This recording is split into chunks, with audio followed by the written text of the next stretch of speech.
Por que você está em um lixão? Alguém te deixou aqui. Uma menina pobre vasculhava o lixo para sobreviver até encontrar um milionário ferido jogado como se fosse um descarte. Esse encontro mudaria o destino dela para sempre. O sol da tarde caía pesadamente sobre as montanhas de lixo acumulado. Valentina Silva, com seus pezinhos descalços e calejados pela terra, caminhava com cautela entre os cacos de vidro e os metais enferrujados, procurando qualquer objeto que pudesse brilhar sob a luz moribunda. O ar estava carregado de um cheiro forte e penetrante, uma mistura de decomposição e fumaça, que para a menina de 8 anos era tão natural quanto o próprio oxigênio. Sua mente não estava em brincadeiras nem fantasias, mas na necessidade urgente de conseguir reais suficientes para o remédio de sua avó, Dona Rosinha, cuja respiração havia se tornado sibilante e preocupante na noite anterior. Cada passo que dava era uma mistura de esperança e temor, sabendo que a escuridão trazia consigo perigos que uma menina jamais deveria conhecer. De repente, seu pé tropeçou em algo que não tinha a dureza do metal nem a fragilidade do plástico, mas uma consistência estranhamente sólida e suave ao mesmo tempo. Ao baixar o olhar, o coração disparou violentamente no peito, pois o que jazia entre os escombros não era um objeto, mas um homem vestido com um terno que, apesar da sujeira, denotava uma elegância fora do comum. Ele estava imóvel, com o rosto coberto de fuligem e um ferimento visível na testa, parecendo um anjo caído ou um demônio expulso do céu dos ricos. Valentina ficou paralisada por um instante, debatendo-se entre o instinto de fugir para se proteger e a compaixão inata que sua avó havia lhe inculcado desde que tinha uso de razão.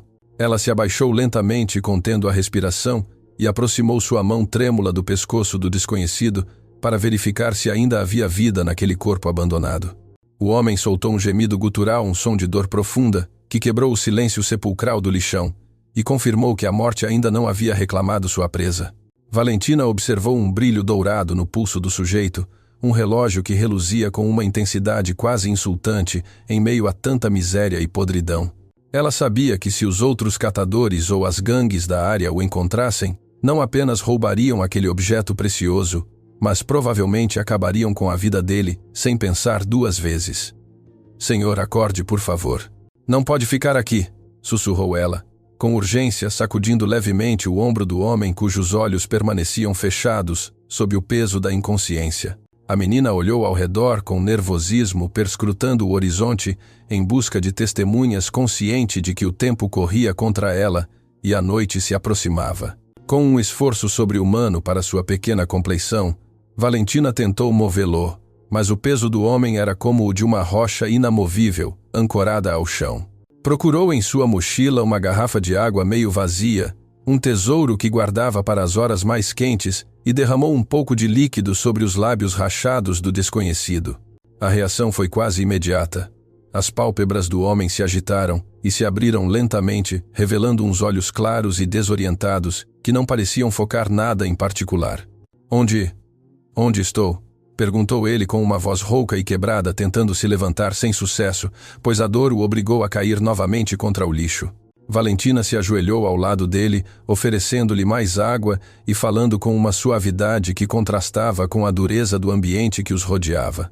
"Está no lixão da comunidade, senhor, e precisa se levantar agora mesmo, se quiser continuar vivendo", disse Valentina, com uma seriedade que não correspondia à sua idade infantil. O homem piscou, tentando processar a informação, mas sua mente parecia ser um quadro em branco onde as memórias haviam sido completamente apagadas. Tocou a cabeça com uma mão trêmula, sentindo o sangue seco, e olhou para a menina com uma mistura de medo e gratidão absoluta. "Não me lembro de nada, não sei quem sou, nem como cheguei a este lugar horrível", confessou ele com o pânico, começando a se infiltrar em seu tom de voz. Valentina suspirou, sabendo que sua jornada de coleta havia terminado, e que agora tinha uma missão muito mais complicada em mãos. "Não importa quem seja, agora o que importa é que não pode ficar aqui porque é perigoso", insistiu a menina, puxando seu braço com todas as forças para ajudá-lo a sentar. O homem, impulsionado pelo instinto de sobrevivência e pela determinação nos olhos da pequena, fez um esforço titânico e conseguiu se pôr de pé, cambaleando perigosamente. Valentina se colocou sob seu braço, servindo de muleta humana, e começaram a caminhar lentamente através do labirinto de resíduos. Cada passo era uma vitória contra a gravidade e a dor enquanto as sombras se alongavam ainda mais, ameaçando engoli-los por completo. A menina guiava o desconhecido por trilhas ocultas que só ela conhecia, evitando as rotas principais onde olhos mal intencionados poderiam estar à espreita. Durante o trajeto, o silêncio entre ambos só era quebrado pela respiração agitada do homem e pelo ranger do lixo sob seus pés. "Como você se chama, pequena?" perguntou ele em um sussurro, tentando se ancorar a alguma realidade enquanto sua memória falhava estrepitosamente. "Meu nome é Valentina", respondeu ela sem deixar de olhar o caminho, atenta a qualquer ruído estranho que pudesse indicar perigo. "Obrigado, Valentina", murmurou o homem, sentindo uma onda de emoção ao perceber que sua vida dependia inteiramente daquela criatura frágil. Ela não respondeu, concentrada em levá-lo em segurança até o único lugar onde sabia que encontraria um refúgio, embora temesse a reação de sua avó. Ao chegar aos limites do lixão, as luzes da cidade começavam a acender ao longe como estrelas inalcançáveis para quem vivia na periferia esquecida. O homem parou um momento olhando suas próprias roupas rasgadas e o relógio em seu pulso como se fossem objetos pertencentes a um estranho. "Você acha que sou um criminoso?" perguntou ele à menina, atormentado pela possibilidade de que seu passado escondesse algo sombrio. Valentina o olhou nos olhos, aqueles olhos verdes cheios de confusão, e negou com a cabeça com uma certeza intuitiva. "Os criminosos não têm medo no olhar, senhor, e você está aterrorizado, então deve ser uma boa pessoa em apuros." Continuaram sua marcha em direção às ruas de terra batida, onde se erguiam os barracos humildes de madeira e zinco. Os cachorros latiam à sua passagem e algumas cortinas se moviam discretamente, revelando a curiosidade dos vizinhos diante do estranho casal. Valentina apressou o passo, sentindo o peso do homem cada vez mais insuportável sobre seus ombros, mas recusando-se a deixá-lo cair. Ela sabia que sua avó, Dona Rosinha, ficaria brava por trazer um estranho, especialmente um que poderia trazer problemas, mas não havia outra opção. A caridade era um luxo que não podiam se permitir, mas a humanidade era algo a que não estavam dispostas a renunciar. Finalmente chegaram a uma pequena casa no final de um beco sem saída, onde uma luz quente filtrava-se pelas frestas da porta de madeira. Valentina empurrou a porta com cuidado, anunciando sua chegada com voz suave para não assustar sua avó doente. "Vó, sou eu. Trouxe alguém que precisa de ajuda", disse enquanto ajudava o homem a atravessar a soleira para a segurança relativa do lar. Dona Rosinha, que estava sentada em uma cadeira velha remendando roupas, levantou os olhos e os abriu com surpresa e alarme. "O que você fez, menina?" exclamou a anciã, levantando-se com dificuldade e aproximando-se deles com passos lentos mas firmes. O homem, exausto pelo esforço, deixou-se cair no pequeno sofá desgastado que ocupava grande parte da sala principal. Dona Rosinha o examinou com um olhar crítico, notando a qualidade do tecido de seu terno arruinado e o relógio caro que usava. "Quem é este homem? E por que o trouxe para nossa casa?" Valentina inquiriu a avó com um tom severo, embora suas mãos já procurassem um pano limpo. "Eu o encontrei no lixão, vó. Ele estava ferido e não se lembra de nada. Não podíamos deixá-lo morrer ali", explicou a menina com súplica na voz. Dona Rosinha suspirou profundamente, dividida entre a prudência necessária para sobreviver e a compaixão que sempre havia guiado sua vida. "Não temos comida nem para nós, e agora você traz mais uma boca para alimentar", resmungou Dona Rosinha, embora já estivesse aquecendo água no pequeno fogão. Aproximou-se do desconhecido e começou a limpar o ferimento de sua cabeça com movimentos suaves e experientes adquiridos após anos de cuidar dos seus. O homem fez uma careta de dor, mas permaneceu quieto, observando as duas mulheres com uma gratidão silenciosa. "Senhora, prometo que assim que eu me lembrar quem sou, pagarei por tudo isso", disse ele com voz fraca. Dona Rosinha soltou uma risada seca e amarga, negando com a cabeça, enquanto continuava sua tarefa de enfermeira improvisada. "As promessas dos ricos não valem nada aqui, senhor. E o senhor tem cara de ser muito rico, ou de ter muitos problemas", sentenciou a anciã. Valentina sentou-se aos pés do homem, olhando-o com curiosidade, perguntando-se que tipo de vida ele teria tido antes de terminar em seu mundo. A noite caiu completamente sobre a comunidade, envolvendo a casa em um silêncio que só era quebrado pelo vento que batia no telhado de zinco. O homem olhou suas mãos suaves e sem calos, tão diferentes das mãos trabalhadoras de Dona Rosinha e Valentina. Sentia-se um intruso em sua própria pele, um fantasma que havia aterrissado em uma realidade alheia e dura. Está com fome? Perguntou Valentina, de repente quebrando o fluxo de pensamentos sombrios do desconhecido. Ele assentiu levemente, percebendo que seu estômago roncava com uma ferocidade que não lembrava ter sentido antes. Dona Rosinha serviu 3 pratos com uma pequena porção de feijão e uns pães feitos à mão, colocando a melhor parte na frente do convidado. Comeram em silêncio, um silêncio que não era incômodo, mas carregado de uma solenidade compartilhada diante da escassez. O homem saboreou cada bocado como se fosse o manjar mais requintado, descobrindo o valor real da comida. Depois do jantar, Dona Rosinha indicou-lhe que podia dormir no sofá, providenciando-lhe uma manta velha mais limpa que cheirava a sabão em pó.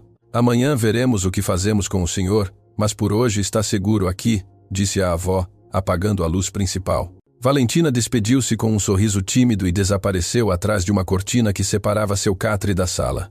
O homem ficou sozinho na escuridão, ouvindo os sons noturnos da casa e do bairro. Tentou forçar sua mente para lembrar um nome, um rosto, um endereço, mas só encontrou um vazio aterrorizante e escuro. Tocou o relógio mais uma vez, buscando alguma pista no metal frio, e seus dedos roçaram um pequeno botão lateral por acidente. Uma voz digital suave e feminina emergiu do aparelho para Mateu: com todo o meu amor, Marília. O nome Mateu ressoou em sua cabeça, provocando um eco de familiaridade, mas Marília lhe causou uma sensação estranha no peito. Era o Mateu. E quem era Marília? Porque se ela o amava, ele havia terminado jogado em um lixão. As perguntas giravam em sua mente como um turbilhão, impedindo-o de conciliar o sono apesar do esgotamento físico extremo. Ele olhou para onde Valentina e Dona Rosinha dormiam, sentindo uma estranha conexão com essas duas desconhecidas que haviam lhe salvado a vida sem pedir nada. Prometeu a si mesmo que não importava quem fosse na realidade, não lhes causaria dano e faria o possível para recompensá-las. Com esse pensamento final, o homem que agora acreditava chamar-se Mateu deixou-se vencer pelo sono, enquanto lá fora a lua iluminava o lixão que havia sido sua tumba e seu renascimento.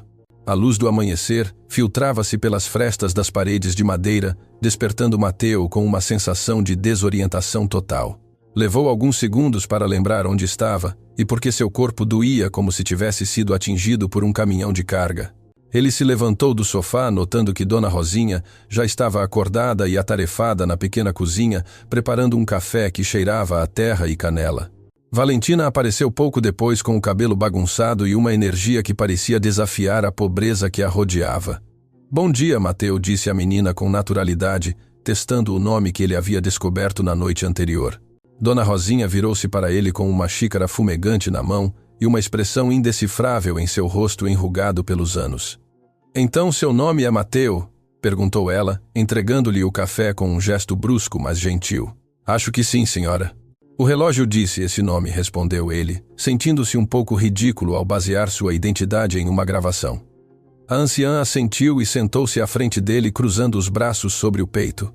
Olhe, Mateu, não podemos mantê-lo aqui por muito tempo. As pessoas começam a falar, e não quero problemas para minha neta. Mateu assentiu, compreendendo perfeitamente a posição da mulher e sentindo-se culpado por ser um fardo para elas. Eu entendo, Dona Rosinha.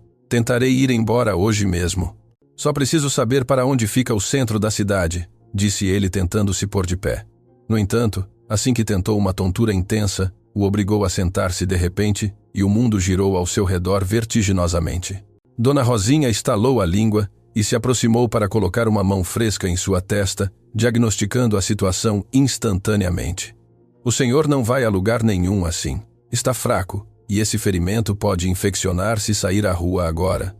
Valentina olhou para sua avó com olhos suplicantes, sabendo que no fundo Dona Rosinha não era capaz de expulsar ninguém naquele estado. Ele pode nos ajudar na casa-avó ou na horta. Assim, ele ganha sua comida, sugeriu a menina com astúcia.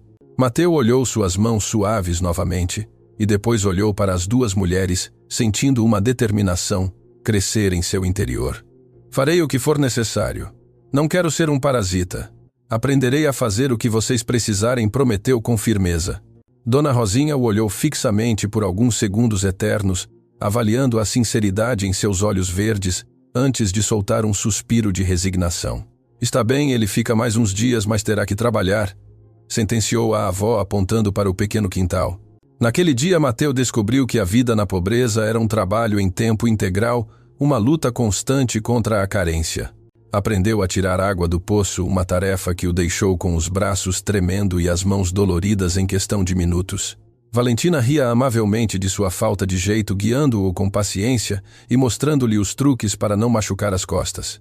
Apesar da dor física, Mateus sentiu uma estranha satisfação ao ver o balde cheio de água, uma conquista tangível e real.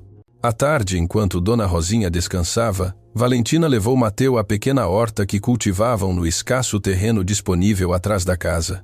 Ela o ensinou a diferenciar as ervas daninhas das hortaliças, falando-lhe das plantas como se fossem pessoas com personalidade própria. Esta é a hortelã, é boa para dor de barriga. E estes são os tomates, mas ainda estão verdes, explicava ela com entusiasmo. Mateu ouvia fascinado, percebendo que aquela menina possuía uma sabedoria que não se encontrava nos livros nem nas escolas. Perguntou-se se ele tinha filhos, se alguma vez havia compartilhado um momento assim com alguém, mas sua memória continuava sendo um muro impenetrável. A noite chegou novamente, e com ela uma conversa mais íntima ao redor da mesa bamba da cozinha. Não se lembra de nada da sua família? Perguntou Dona Rosinha, observando-o enquanto ele comia com um apetite voraz. Só tenho sensações, medos, como se estivesse fugindo de algo escuro, confessou Mateu, baixando o olhar para seu prato. Às vezes é melhor não lembrar, disse Dona Rosinha com um tom melancólico. O passado pode ser uma carga muito pesada. Valentina interveio. Mas ele deve ter alguém que o procure, alguém que o queira como Marília. A menção do nome Marília provocou um arrepio em Mateu, uma mistura de anseio e uma repulsa inexplicável que ele não conseguia decifrar. Quem será? Ela perguntou em voz alta, girando o relógio em seu pulso, tentado a vendê-lo, mas retido por Valentina. Não o venda, ainda havia dito a menina. É a sua única conexão com quem você era antes. Poderia se arrepender.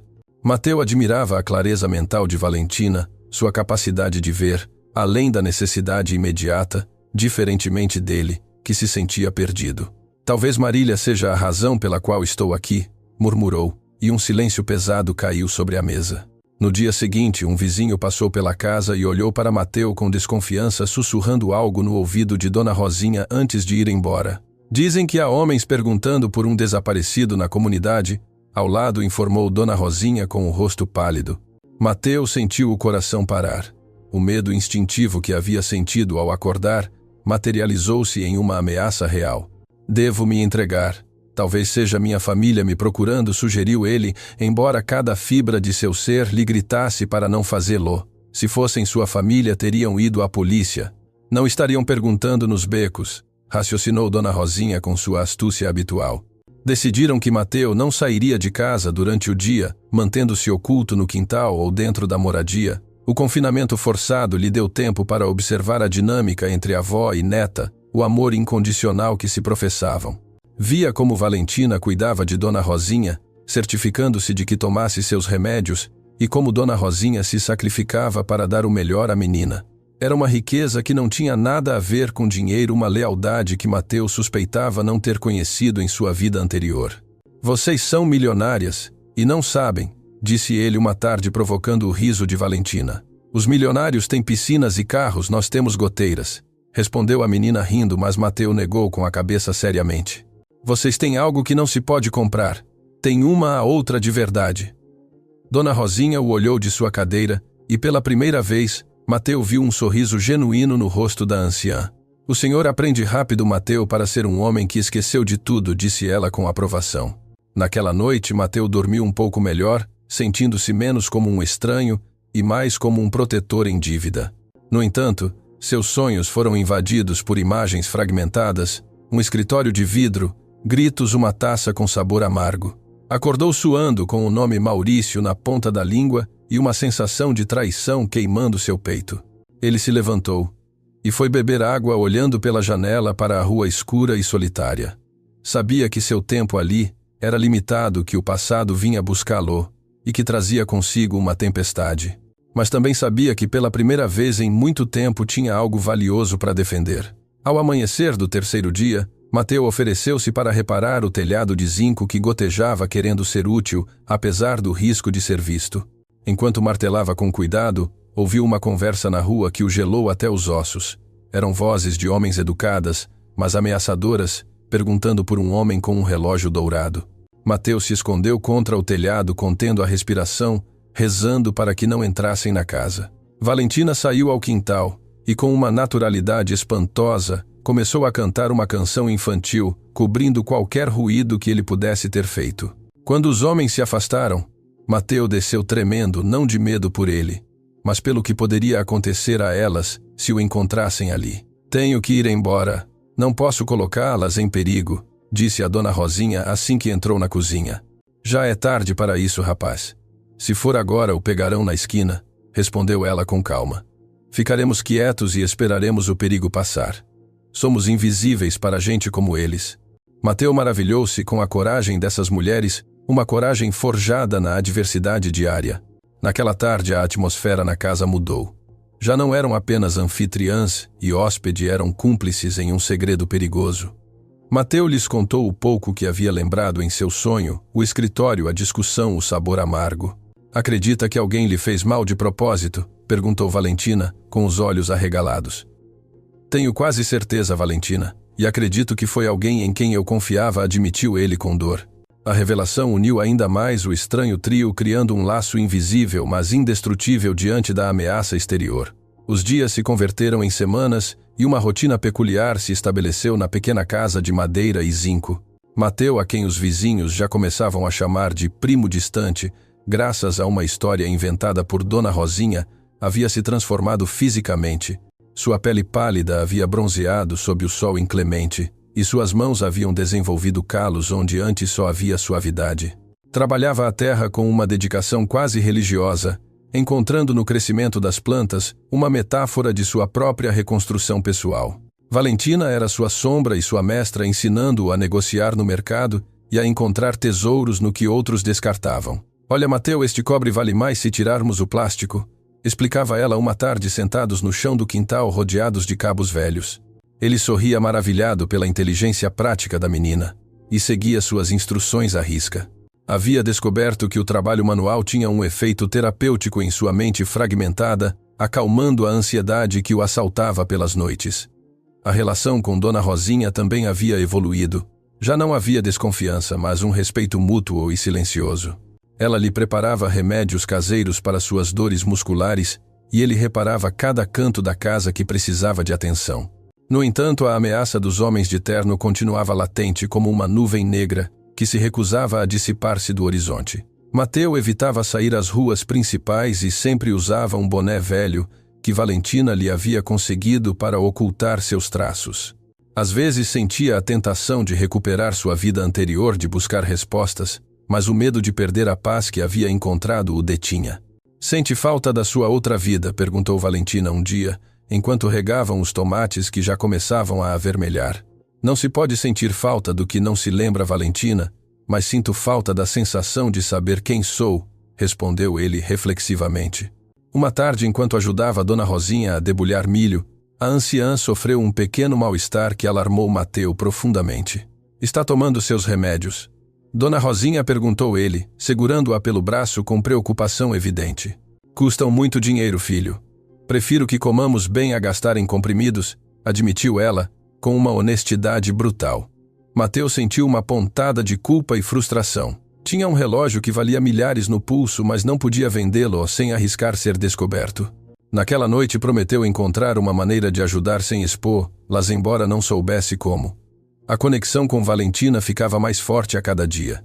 Ela lhe contava sobre seus pais que a abandonaram, e ele inventava contos fantásticos para ela antes de dormir. Havia se tornado a figura paterna que a menina nunca teve, e ela a filha que ele sentia ter perdido em algum lugar de sua memória. Quando eu recuperar meu dinheiro, comprarei todos os livros do mundo para você, prometeu ele, uma noite. Prefiro que você fique aqui e me conte as histórias você mesmo, respondeu ela, deixando-o sem palavras.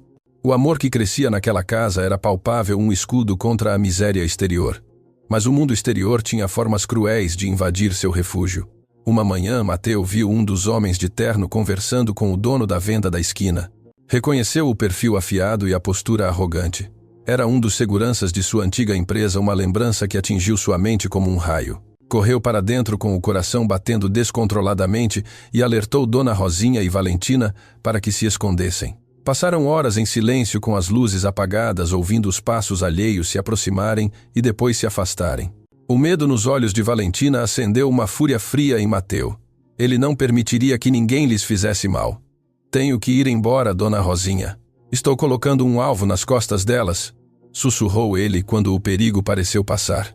Se for agora vão te pegar e ninguém nunca saberá o que aconteceu, replicou ela com firmeza inabalável. Aqui cuidamos de você e você cuida de nós. Isso é o que a família faz. A palavra família ressoou no ar, selando um pacto que ia além do sangue. Mateu aceitou ficar, mas começou a planejar uma estratégia não de fuga, mas de defesa. Começou a anotar em um caderno velho tudo o que lembrava fragmentos de números, nomes, senhas que apareciam em sua mente como flashes. Construtora Almeida escreveu um dia, e o nome lhe provocou uma dor de cabeça cegante, mas também uma certeza. Essa é minha empresa, disse a Valentina, mostrando-lhe o papel com mãos trêmulas. Então você é o chefe, disse ela com os olhos arregalados. Com razão você manda tão mal na horta. Ambos riram. Uma risada nervosa que liberou um pouco da tensão acumulada. A saúde de Dona Rosinha, no entanto, continuava deteriorando-se sutilmente, apesar dos esforços de Mateu para melhorar sua alimentação com o que colhiam. Uma tosse persistente a afligia pelas noites, e Mateu passava horas acordado vigiando seu sono com preocupação. Ele percebeu que o tempo se esgotava não só por seus perseguidores, mas pela fragilidade da vida da mulher que o havia acolhido.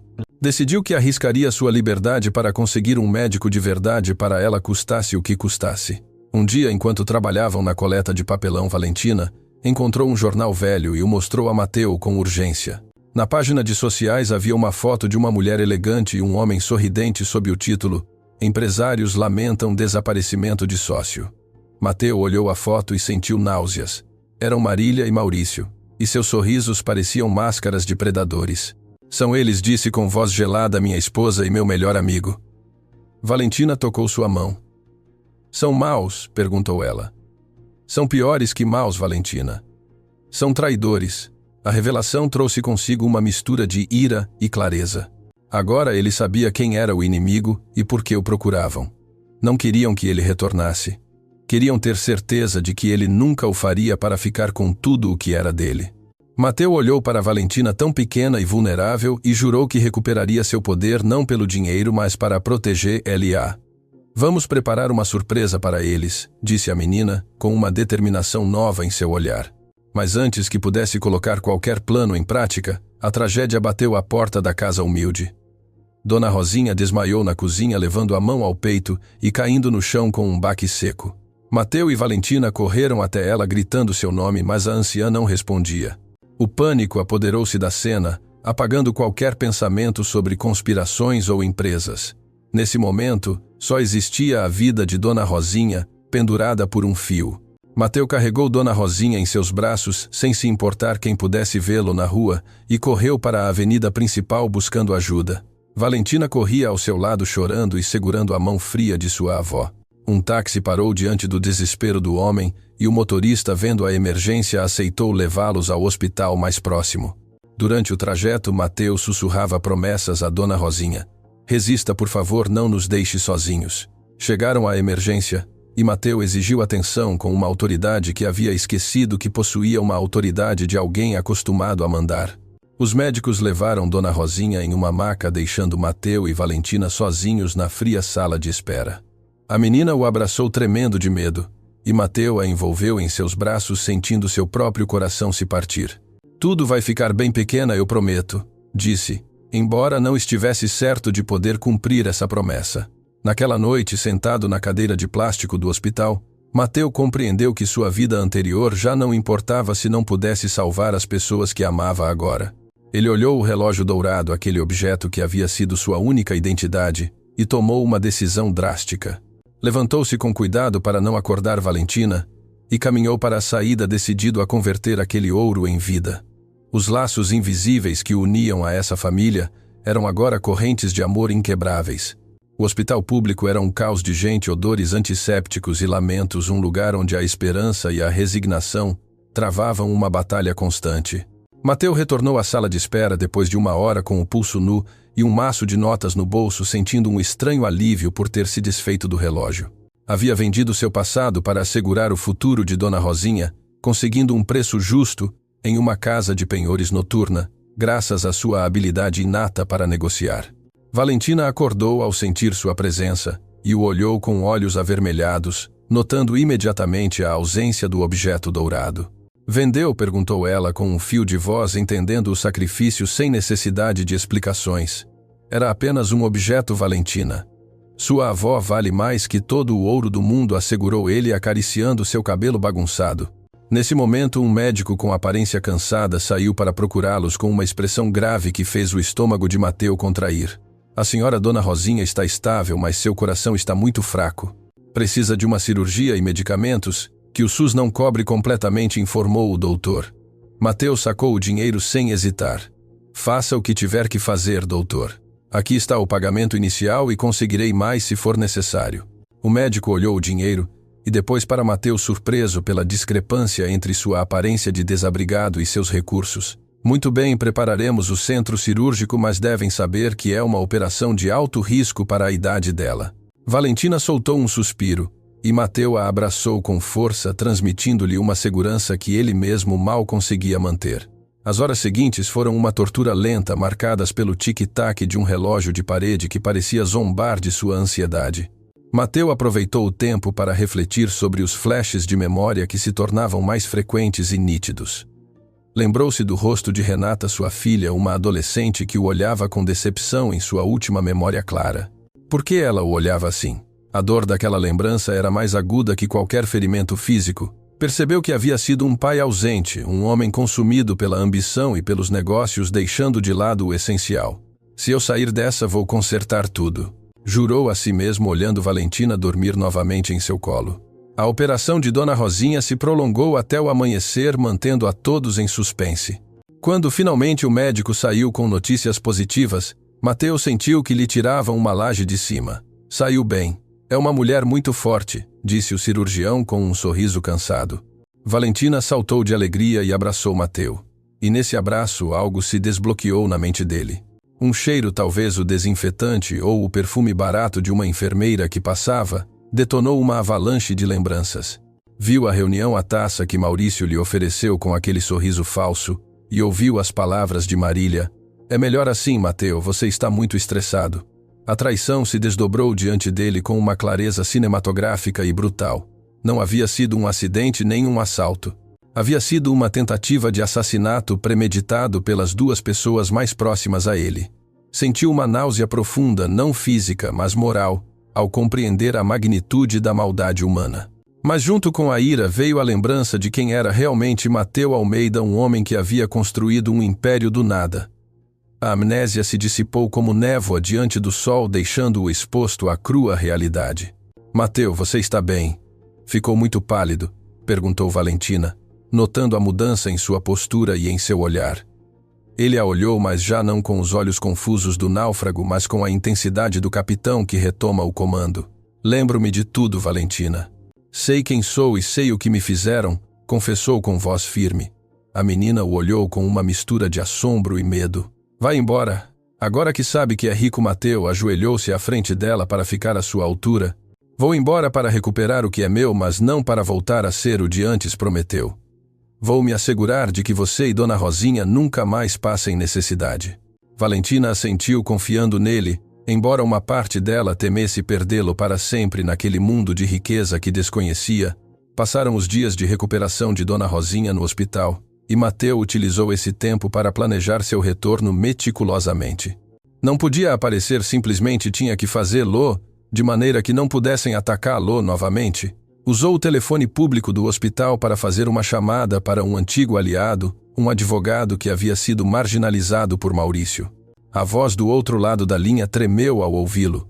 «Senhor Almeida, todos o davam por morto», exclamou o advogado. Mateu lhe deu instruções precisas, pedindo discrição absoluta e que preparasse os documentos necessários para retomar o controle da empresa. Sentia que estava jogando uma partida de xadrez onde sua vida era o rei, e sua família adotiva eram as peças que devia proteger a todo custo.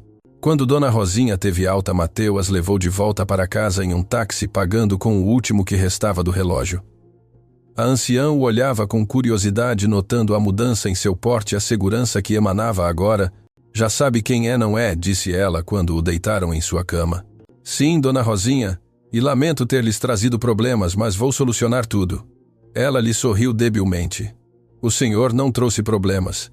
Trouxe vida a esta casa velha. Naquela noite, Mateu se despediu delas temporariamente, explicando que devia enfrentar seus demônios sozinho. Valentina chorou agarrando-se à sua perna, e ele teve que conter as lágrimas para não desmoronar. Voltarei. Dou-lhe minha palavra de honra, disse, entregando-lhe uma pequena medalha que sempre levava no pescoço e que não havia vendido. Saiu da casa sob o manto da escuridão, transformado novamente em Mateu Almeida, mas com o coração de Miguel. O homem do lixão caminhou em direção à cidade, sentindo cada passo como uma declaração de guerra. Iria enfrentar Maurício e Marília, mas seu maior temor não eram eles, mas a reação de sua filha Renata. Ela acreditaria nas mentiras que haviam lhe contado. A incerteza o corroía. Chegou aos escritórios de seu aliado ao amanhecer, onde se asseou e se vestiu com roupas emprestadas que lhe ficavam um pouco grandes, mas que lhe devolviam sua dignidade. Ao se olhar no espelho, viu um homem diferente. Os cabelos brancos haviam aumentado, as rugas ao redor dos olhos eram mais profundas, mas seu olhar tinha uma humanidade que antes não existia. Estava pronto. Subiu no carro que o advogado havia lhe preparado e dirigiu-se para a mansão nos jardins, o lugar que alguma vez chamou de lar e que agora sentia como um campo de batalha. Os ecos de sua vida esquecida haviam deixado de ser sussurros para se converterem em um grito de justiça. A mansão dos Almeida erguia-se imponente, alheia ao drama que estava prestes a se desenrolar em seu interior. Mateu observou a fachada do carro, notando que os jardineiros trabalhavam como se nada tivesse acontecido, mantendo a ilusão de perfeição. Respirou fundo, armando-se de coragem, e desceu do veículo, ignorando o olhar atônito do guarda de segurança, que quase deixou cair seu rádio ao vê-lo. «Abra a porta, Belarmino», ordenou Mateu com sua antiga voz de comando, e o portão se abriu lentamente como se a própria casa reconhecesse seu dono legítimo. Caminhou para a entrada principal, sentindo a adrenalina correr por suas veias. Ao entrar, ouviu risadas vindas do salão. Eram Maurício e Marília brindando com champanhe no meio da manhã. A cena lhe revirou o estômago, os traidores celebrando sobre sua tumba vazia. Entrou no aposento sem se anunciar, e o silêncio que se seguiu foi absoluto e sepulcral. Marília soltou a taça que se espatifou contra o chão de mármore, e Maurício ficou pálido como um cadáver. Surpresos, perguntou Mateu com uma calma glacial, desfrutando do terror em seus olhos. «Mateu, meu Deus, você está vivo!» balbuciou Marília, tentando compor uma atuação de esposa aliviada, mas o medo a delatava. «Poupe-me do teatro!» «Marília, eu me lembro de tudo», cortou ele secamente. Maurício tentou se aproximar com as mãos para cima. «Amigo, você não sabe o quanto te procuramos. Estávamos desesperados». Mateu soltou uma risada amarga. «Me procuraram para ter certeza de que eu estava morto, suponho». A confrontação se tornou tensa e verbalmente violenta. Mateu lhes enumerou cada detalhe da traição, desarmando suas mentiras uma por uma. Informou-lhes que seus advogados já estavam congelando as contas e que a polícia estava a caminho para investigar a tentativa de homicídio e a fraude corporativa. Marília começou a chorar, desta vez de verdade, ao ver seu mundo de luxos desmoronar, enquanto Maurício buscava uma saída encurralado como um rato. Mas o que mais importava a Mateu não estava naquela sala. «Onde está Renata?», exigiu saber. «Está no quarto dela». «Não a meta nisso», suplicou Marília. Mateu subiu as escadas de 2 em 2, ignorando os gritos de sua ex-esposa. Abriu a porta do quarto de sua filha e a encontrou com os fones de ouvido, alheia ao caos. Ao vê-lo, a garota de 15 anos tirou os fones e ficou paralisada. Pai, sussurrou, e em seus olhos Mateu viu a dúvida que haviam semeado nela. «É verdade que você ficou louco, mamãe disse que você fugiu». Mateu sentou-se na beira da cama, mantendo uma distância respeitosa. «Sua mãe e Maurício mentiram para você, Renata. Mas não estou aqui para falar mal deles, e sim para te dizer a verdade». Contou-lhe sua história, omitindo os detalhes mais sórdidos para protegê-la, mas sendo honesto sobre seu desaparecimento e quem o havia salvado. Renata escutava, processando a informação, vendo as cicatrizes nas mãos de seu pai e a sinceridade em sua voz. E essas pessoas, a menina e a avó, te ajudaram sem pedir nada? Perguntou ela incrédula. Elas me deram a vida, Renata, quando eu não tinha nada a lhes oferecer. Elas me ensinaram o que é ser família de verdade, respondeu Mateu com emoção. A garota começou a chorar e abraçou seu pai, quebrando a barreira de frieza que havia existido entre eles durante anos.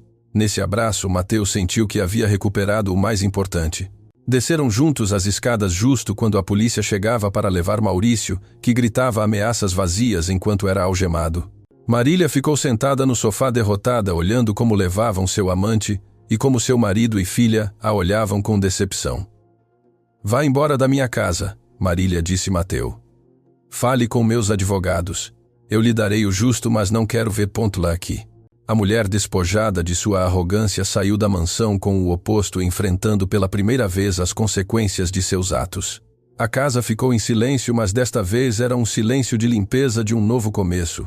Naquela mesma tarde, Mateu levou Renata à cozinha e preparou algo simples, recusando a ajuda do serviço doméstico. Queria servir sua filha, cuidar dela como havia aprendido a fazer com Valentina. Posso conhecer? Las perguntou Renata, de repente quebrando o silêncio. A Valentina e a dona Rosinha. Mateu sorriu, sentindo um orgulho imenso. Claro que sim, mas terá que deixar seus sapatos caros aqui. Vamos a um lugar onde se caminha sobre a terra. A viagem em direção à periferia foi uma experiência cultural para Renata, que olhava pela janela com uma mistura de curiosidade e horror diante da pobreza. Quando chegaram à casa de dona Rosinha, a menina e a anciã estavam no quintal. Valentina correu em direção ao carro ao ver Mateu, e ele a levantou nos braços, girando com ela. Cumpriu sua promessa, gritou ela feliz. Mateu desceu Valentina e apresentou as duas meninas. Valentina, esta é Renata, minha filha. Renata, esta é Valentina, minha outra filha. O encontro foi tímido no início. Renata sentia-se deslocada com suas roupas de marca, e Valentina a observava com curiosidade franca. Você é rica? Perguntou Valentina diretamente. Renata corou. Suponho que sim. Valentina assentiu. Isso não importa. O importante é se você é divertida. A simplicidade de Valentina quebrou o gelo e logo as duas estavam sentadas no chão conversando sobre suas vidas tão diferentes, mas agora entrelaçadas. Dona Rosinha observava a cena de sua cadeira com um sorriso de satisfação. Mateu sentou-se ao lado dela e lhe tomou a mão. Obrigado por me devolver, minha filha sussurrou. O senhor se salvou sozinho, Mateu. Só precisava de um empurrão, respondeu ela. O jantar aquela noite foi uma mistura estranha de mundos. Comeram pizza que Mateu mandou trazer e feijão de Dona Rosinha, celebrando a união de uma família improvável. Mas Mateu sabia que o caminho não seria fácil. Tinha que reconstruir sua empresa, lidar com o divórcio e curar as feridas emocionais de Renata. No entanto, ao ver sua filha rir com Valentina, soube que tinha a força necessária. Havia pago um preço alto pela verdade, perdendo sua inocência e sua confiança cega, mas havia ganhado uma visão clara do que realmente importava, e essa verdade não tinha preço. A integração de Renata no mundo de Valentina não foi um conto de fadas instantâneo, foi um processo cheio de choques culturais e aprendizados dolorosos. A primeira vez que Renata tentou usar o banheiro externo da casa de Dona Rosinha, saiu pálida e quase chorando, o que provocou uma risadinha disfarçada de Valentina. Mateu teve que intervir, explicando à sua filha mais velha que o conforto não era um direito universal, mas um privilégio. Aqui não tem água encanada o tempo todo. Renata, é preciso cuidar dela. Repreendeu-a suavemente quando ela deixou a torneira aberta, tempo demais. Por outro lado, Valentina visitou a mansão de Mateu um fim de semana e sentiu-se oprimida pelo espaço e pelo silêncio. Por que vocês têm tantos quartos e são só duas pessoas? Perguntou, percorrendo os corredores vazios. Para ter espaço, respondeu Renata, percebendo o quão absurdo soava. Valentina sentia-se sozinha naquela casa imensa, sentindo falta do calor e do barulho constante de seu bairro. No entanto, a piscina foi um ponto de encontro.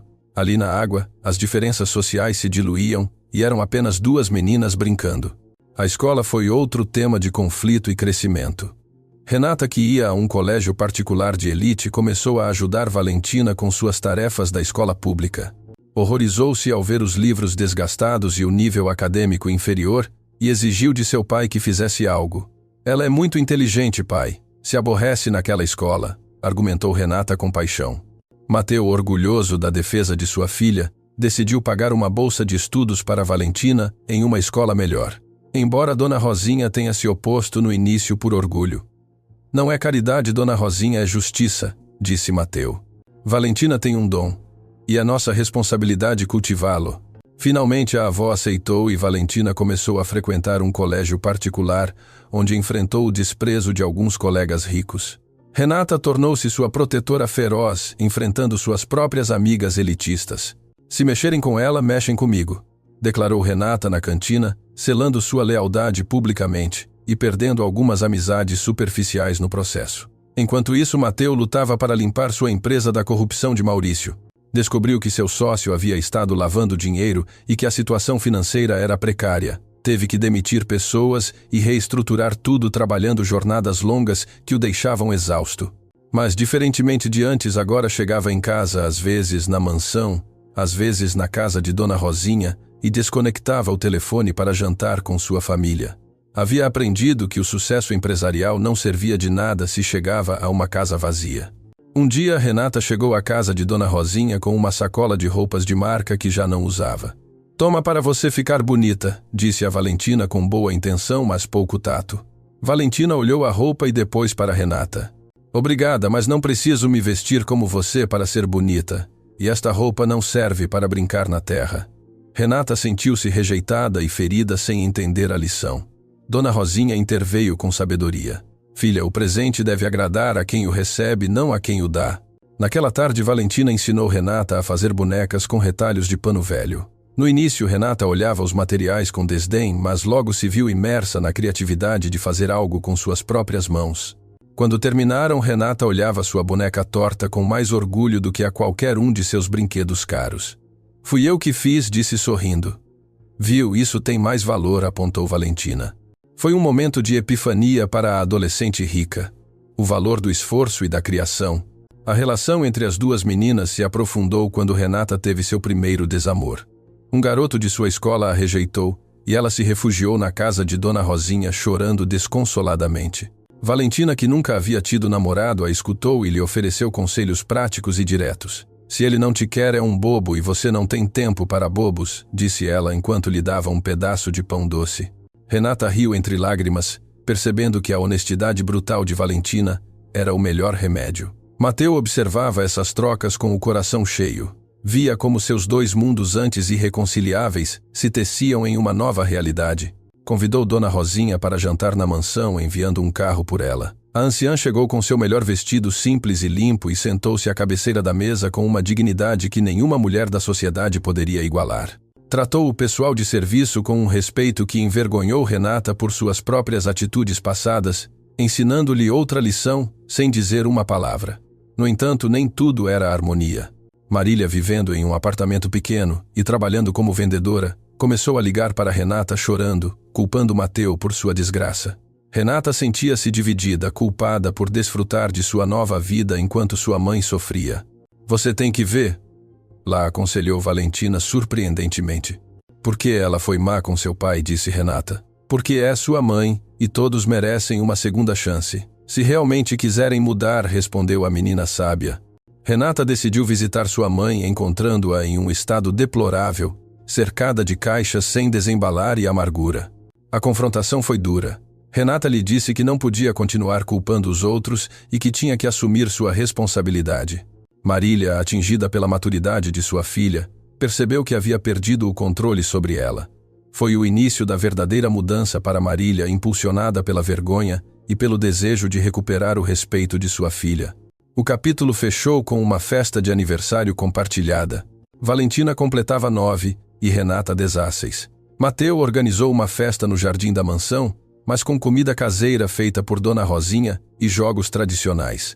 Ver os amigos ricos de Renata quebrando uma pinhata junto aos amigos do bairro de Valentina foi a prova final de que os muros haviam caído. Dois mundos haviam colidido, sim, mas em vez de se destruírem, haviam se fundido para criar algo mais forte e autêntico. A vida de Marília havia chegado ao fundo do poço. Demitida de seu trabalho na loja por sua atitude altiva e com as dívidas se acumulando, ela enfrentava o despejo de seu pequeno apartamento. Seu orgulho, que havia sido sua armadura agora, era uma jaula que a impedia de pedir ajuda a Mateu. No entanto, a fome e o desespero são poderosos motivadores. Uma tarde chuvosa apareceu na porta da casa de Dona Rosinha encharcada e tremendo não de frio, mas de humilhação. Valentina foi quem abriu a porta. Ao ver a mulher que havia conspirado contra seu pai adotivo, não sentiu ódio, mas pena. "Passe, senhora Marília", disse fazendo-se de lado. Marília entrou olhando o chão de terra e as paredes humildes com uma mistura de horror e resignação. Dona Rosinha, que estava costurando, levantou-se lentamente. "A que veio?", perguntou sem rodeios. "Não tenho para onde ir." "Renata me disse que vocês não rejeitam ninguém", sussurrou Marília, desabando em prantos. Mateu chegou pouco depois e encontrou sua ex-esposa sentada em sua mesa tomando café servido pela mulher que havia desprezado. A tensão na sala era palpável. "Não te darei dinheiro, Marília. Você já gastou tudo em aparências", disse Mateu com dureza. "Não quero dinheiro, quero. Preciso de um lugar e trabalho", suplicou ela. Dona Rosinha interveio. "Pode ficar aqui, mas terá que ganhar o pão. Aqui ninguém come de graça, nem mesmo as rainhas destronadas." Assim começou o calvário e a redenção de Marília. Dona Rosinha lhe designou as tarefas mais desagradáveis: limpar o galinheiro, lavar a roupa à mão e esfregar os chãos. No início, Marília se queixava de tudo. Suas mãos cuidadas se encheram de bolhas e suas costas doíam constantemente. Mas Dona Rosinha era implacável: se Marília não trabalhasse, não comia. Valentina, à sua maneira, tentava animá-la. "Olhe, se fizer assim, é mais rápido", ensinava ela, invertendo os papéis de superioridade social. Houve noites em que Marília planejou fugir, roubar algo e desaparecer. Mas o olhar de decepção que imaginava em Renata a detinha. Sua filha a visitava nos fins de semana e, para surpresa de Marília, mostrava-se mais orgulhosa de vê-la esfregando pratos do que quando a via organizando galas beneficentes. "Está lutando, mamãe. Isso é corajoso", disse Renata um dia abraçando-a, apesar do cheiro de água sanitária. Esse abraço foi o combustível que Marília precisava para continuar. Pouco a pouco, o trabalho duro começou a transformar não só suas mãos, mas seu espírito. Deixou de se preocupar se lhe quebrava uma unha e começou a se preocupar se as plantas tinham água suficiente. Descobriu que tinha talento para a organização e começou a ajudar Dona Rosinha a administrar melhor os gastos da casa e as vendas da horta. "Podemos vender as geleias no mercado do centro, pagariam mais", sugeriu um dia, e Dona Rosinha, surpresa, aceitou tentar. O negócio das geleias foi um sucesso moderado, e Marília sentiu pela primeira vez a satisfação de ganhar dinheiro com seu próprio esforço real. Mateu observava a mudança com ceticismo no início, mas teve que admitir que a mulher superficial que conhecia estava morrendo para dar lugar a alguém mais humano. Um dia a encontrou ensinando a Valentina modos de mesa, mas não com arrogância e sim com carinho, como uma troca de saberes. "Você me ensina a ser forte, eu te ensino a ser elegante", dizia a menina. A prova de fogo chegou quando Maurício, que havia saído sob fiança, tentou contatar Marília para propor-lhe um novo esquema fraudulento. Ela o chamou para um café e Mateu, temendo uma recaída, a seguiu discretamente.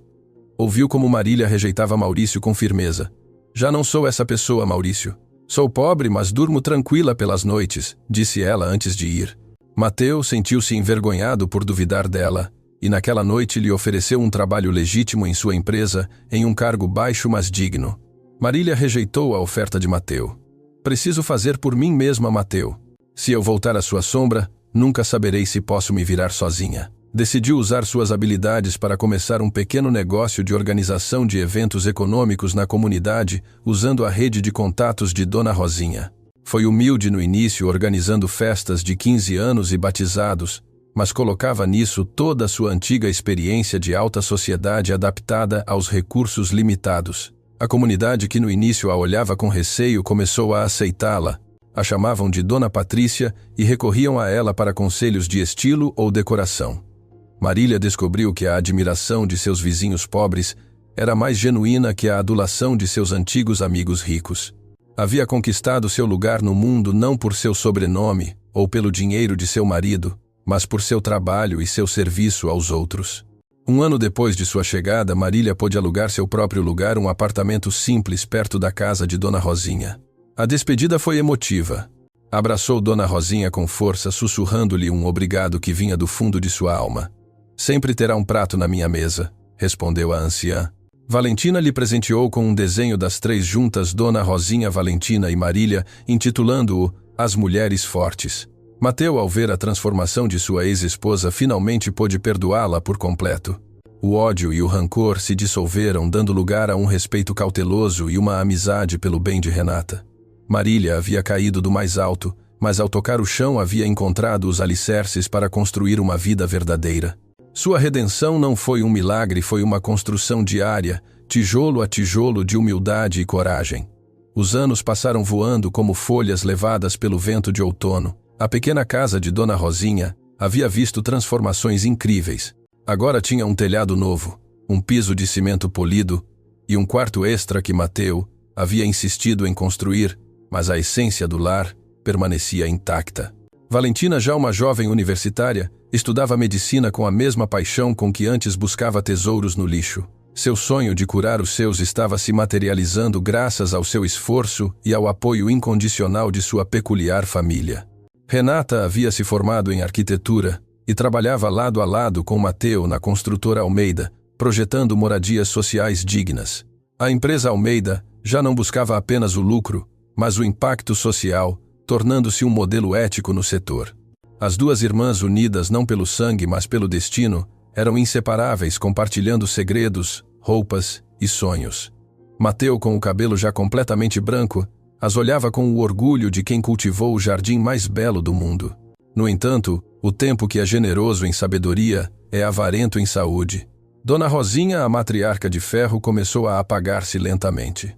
Seus passos ficaram mais curtos, sua respiração mais fatigada, e suas mãos tremiam ao segurar a xícara de café. Valentina, com seus conhecimentos médicos, sabia que o coração de sua avó estava chegando ao limite de sua resistência.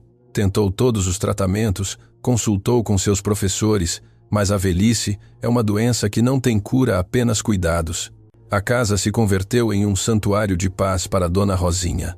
Marília, Mateu, Renata e Valentina se revezavam para cuidar dela, devolvendo-lhe cada grama de amor que ela lhes havia dado. Marília lhe lia romances pelas tardes. Renata lhe mostrava os planos de seus edifícios, e Mateu simplesmente sentava-se ao lado dela, segurando sua mão em silêncio agradecido.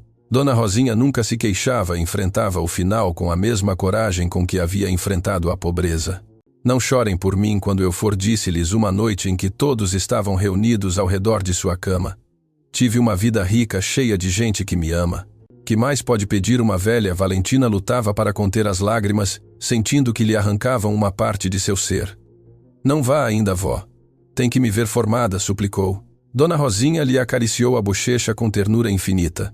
Eu a verei, minha menina, do melhor assento do céu. O dia da formatura de Valentina chegou e Dona Rosinha, contra todo o prognóstico médico, pediu para assistir. Mateu contratou uma ambulância particular e uma enfermeira para que a acompanhassem. No auditório, quando Valentina subiu ao palco para receber seu diploma com honras, procurou Dona Rosinha na primeira fila. A anciã débil, mas radiante, levantou a mão em sinal de vitória. Foi o momento culminante de sua vida ver a menina do lixão convertida em doutora. Semanas depois da formatura, Dona Rosinha convocou a família para um último jantar. Pediu seus pratos favoritos e, tirando forças da fraqueza, sentou-se à mesa com eles. Riram, lembrando-se de anedotas: o dia em que Mateu não sabia usar o banheiro, a primeira vez que Marília lavou um prato, as brigas de meninas de Renata e Valentina. Foi uma despedida disfarçada de celebração, cheia de amor e nostalgia. Dona Rosinha olhou para cada um, gravando seus rostos em sua memória eterna. Naquela mesma noite, Dona Rosinha faleceu enquanto dormia com um sorriso plácido no rosto. Valentina foi quem a encontrou, e embora a dor fosse dilacerante, sentiu uma imensa paz ao saber que sua avó havia partido sem sofrimento. O velório foi multitudinário. Gente de toda a comunidade e da alta sociedade compareceu para se despedir da mulher que havia unido dois mundos. Não havia distinção de classes na dor. Todos choravam a mesma mãe. Mateu encarregou-se de que seu túmulo fosse o mais bonito do cemitério, coberto sempre de flores frescas da horta que ela tanto amava. Ela me salvou a vida, disse Mateu em seu elogio fúnebre. Não só meu corpo, mas minha alma. Marília também falou, agradecendo a mulher que lhe ensinou a dignidade do trabalho. Mas foi Valentina quem encerrou a cerimônia. Minha avó não me deixou herança em dinheiro, me deixou uma herança de amor que nunca se esgota. O luto foi um processo lento, mas a família se manteve unida, apoiando-se mutuamente como Dona Rosinha lhes havia ensinado. A casa parecia vazia sem ela, mas seu espírito estava em cada canto, no cheiro de café, nas plantas do quintal, na união da família. Decidiram não vender a casa, mas convertê-la em uma fundação médica gratuita atendida por Valentina, cumprindo assim o sonho de ajudar a comunidade. A vida continuou como sempre faz. Valentina conheceu Alexandre, um médico idealista que compartilhava sua paixão pelo serviço. Apaixonaram-se entre plantões de hospital e jornadas de voluntariado. Quando Alexandre a pediu em casamento, ele o fez no quintal da casa de Dona Rosinha, debaixo do limoeiro. Valentina aceitou, sabendo que sua avó teria aprovado aquele homem bom e simples. Mateu, vendo sua filha adotiva feliz, sentiu que sua missão estava cumprida. Havia fechado o ciclo. De ser um homem perdido no lixo, havia passado a ser o patriarca de uma família extraordinária. Olhou para o céu e piscou, imaginando Dona Rosinha repreendendo os anjos por não terem o céu limpo o suficiente. O ciclo da vida havia girado, trazendo morte, mas também a promessa de nova vida. O casamento de Valentina e Alexandre foi o evento do ano, não por seu luxo, mas por sua alegria transbordante. Celebrou-se no jardim da antiga casa de Dona Rosinha, agora transformada na clínica Dona Rosinha. Havia guirlandas de luzes penduradas nas árvores e mesas longas onde se misturavam médicos, arquitetos, vizinhos da comunidade e antigos sócios de Mateu. Era um mosaico da humanidade, tal como Dona Rosinha teria querido. Mateu caminhou em direção ao altar com Valentina do braço, ambos com lágrimas nos olhos. "Está linda, filha", disse com a voz embargada. "Obrigada, pai", respondeu ela. E essa palavra pai, dita com tanta naturalidade, foi o melhor presente que Mateu poderia receber. Marília e Renata estavam na primeira fila, chorando de emoção, vestidas com elegância, mas sem ostentação. A cerimônia foi simples, centrada no compromisso de servir juntos ao mundo e amar-se mutuamente. Durante a festa, Mateu pegou o microfone para fazer um brinde. "Há muitos anos cheguei a este lugar quebrado e sem memória. Uma menina e sua avó me recolheram e me repararam. Hoje vejo essa menina se transformar em mulher e esposa, e percebo que o verdadeiro tesouro não era o que eu tinha no banco, mas o que encontrei neste lixão." Os aplausos ressoaram na noite, e Valentina correu para abraçá-lo. Foi um momento de pura felicidade, congelado no tempo. Pouco depois do casamento, Valentina anunciou que estava grávida. A notícia foi recebida com júbilo. Mateu, que já se sentia avô pelos filhos que Renata planejava ter, estava radiante. "Vou mimar essa criança", terrivelmente ameaçou o brincalhão. Marília já estava tricotando roupas de bebê, uma habilidade que havia aperfeiçoado com os anos. A família se preparava para receber a nova geração, ansiosa por transmitir-lhe sua história. No dia em que nasceu a bebê, uma menina saudável e forte, decidiram chamá-la Susana Rosinha, em homenagem à bisavó. Quando Mateu segurou a pequena Susana em seus braços pela primeira vez, sentiu o peso da continuidade. Sussurrou-lhe ao ouvido a história de como seu avô havia sido encontrado no lixo e como o amor o havia resgatado. A bebê o olhava com olhos grandes e curiosos, como se entendesse cada palavra. A clínica Dona Rosinha prosperou sob a direção de Valentina e Alexandre. Tornou-se um farol de esperança para a comunidade, oferecendo atendimento de qualidade a quem não podia pagar. Renata projetou uma ampliação moderna e funcional, e Marília organizava eventos para arrecadar fundos. Todos contribuíam com seu talento para manter vivo o legado de generosidade. Mateu passava suas tardes ali contando histórias para as crianças na sala de espera, tornando-se o avô contador de histórias do bairro. Um dia, anos depois, Mateu passeava com sua neta Susana, que já tinha 5 anos, perto do lugar onde havia sido encontrado. O lixão havia sido desativado e convertido em um parque verde graças às gestões da empresa de Mateu. "Foi aqui, vovô?", perguntou a menina, apontando para um montículo de grama. "Foi aqui, meu amor. Aqui é onde minha vida terminou e voltou a começar." A menina apertou sua mão. "Que sorte você teve, vovô." "Sim, Susana, tive a sorte de perder tudo para encontrar o único que importava", respondeu ele. Sentaram-se em um banco, olhando o sol se pôr sobre a cidade, tingindo o céu de laranja e violeta. Mateu pensou em Maurício, que havia morrido sozinho na prisão, e sentiu uma pontada de tristeza por ele, mas não de rancor. A vida havia colocado cada um em seu lugar. Ele estava cercado de amor, paz e propósito. A família se reunia cada domingo na casa da clínica para comer. A mesa sempre estava cheia, barulhenta e caótica, com pratos passando de mão em mão e risadas que faziam tremer as janelas.